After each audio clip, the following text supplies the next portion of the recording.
திமுக கூட்டணியில் 2 தொகுதிகளில் போட்டியிடும் விடுதலை சிறுத்தைகள் கட்சி வேட்பாளர்களை அறிவித்துள்ளது. ஈரோடு மக்களவைத் தொகுதியில் எந்த சின்னத்தில் போட்டியிடுவது என்பது பற்றி விரைவில் அறிவிக்கப்படும் என்றும் மதிமுக பொதுச்செயலாளர் வைகோ தெரிவித்துள்ளார். திமுக கூட்டணியில் அங்கம் வகிக்கும் விடுதலை சிறுத்தைகள் கட்சியின் 2 தொகுதிகளுக்கான வேட்பாளர்களை அக்கட்சியின் தலைவர் திருமாவளவன் இன்று அறிவித்தார். சிதம்பரம் மக்களவைத் தொகுதியில் தனிச்சின்னத்தில் தான் மீண்டும் போட்டியிடுவதாகவும், விழுப்புரம் தொகுதியில் கட்சியின் பொதுச் செயலாளர் ரவிக்குமார் உதயசூரியன் சின்னத்தில் போட்டியிடுவார் என்றும் திருமாவளவன் தெரிவித்தார்.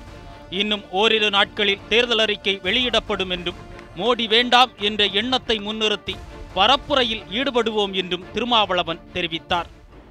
சிதம்பரம் தனி தொகுதியில் நான் தனி சின்னத்தில் போட்டியிடுகிறேன். 2 தொகுதிகளிலும் கட்டாயம் வெற்றி பெற்றாக வேண்டும் என்பதை கருத்தில் கொண்டு கூட்டணி கட்சியான திராவிட முன்னேற்றக் கழகத்தின் உதயசூரியன் சின்னத்தில் விழுப்புரம் தனி தொகுதியில் போட்டியிடுவதென்று விடுதலை சிறுத்தைகள் கட்சியின் சார்பில் முடிவெடுத்திருக்கிறோம். வேட்பாளர்கள் அறிவிப்புக்கு பின்னர் அண்ணா அறிவாலயத்தில் திமுக தலைவர் ஸ்டாலினை நேரில் சந்தித்த திருமாவளவன் மற்றும் ரவிக்குமார் ஆகியோர் அவரிடம் வாழ்த்து பெற்றனர். பின்னர் செய்தியாளர்களுக்கு பேட்டியளித்த திருமாவளவன், விடுதலை சிறுத்தைகள் கட்சி இருவேறு சின்னங்களில் போட்டியிடுவதில் எந்த குழப்பமும் இல்லை என தெரிவித்தார். சிதம்பரம் தொகுதிக்கு தாம் பரிச்சயமானவன் என்பதால் தனி சின்னத்தில் போட்டியிடுவதாக அவர் விளக்கம் அளித்தார்.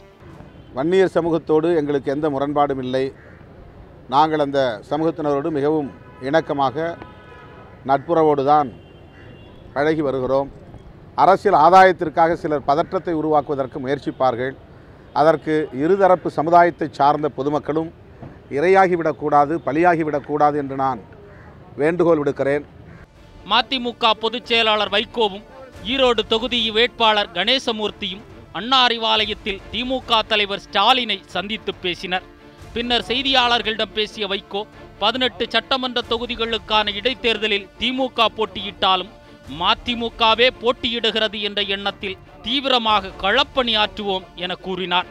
ஈரோடு மக்களவைத் தொகுதியில் எந்த சின்னத்தில் போட்டியிடுவோம் என்பது குறித்து விரைவில் அறிவிக்கப்படும் என்றும் வைகோ தெரிவித்தார்.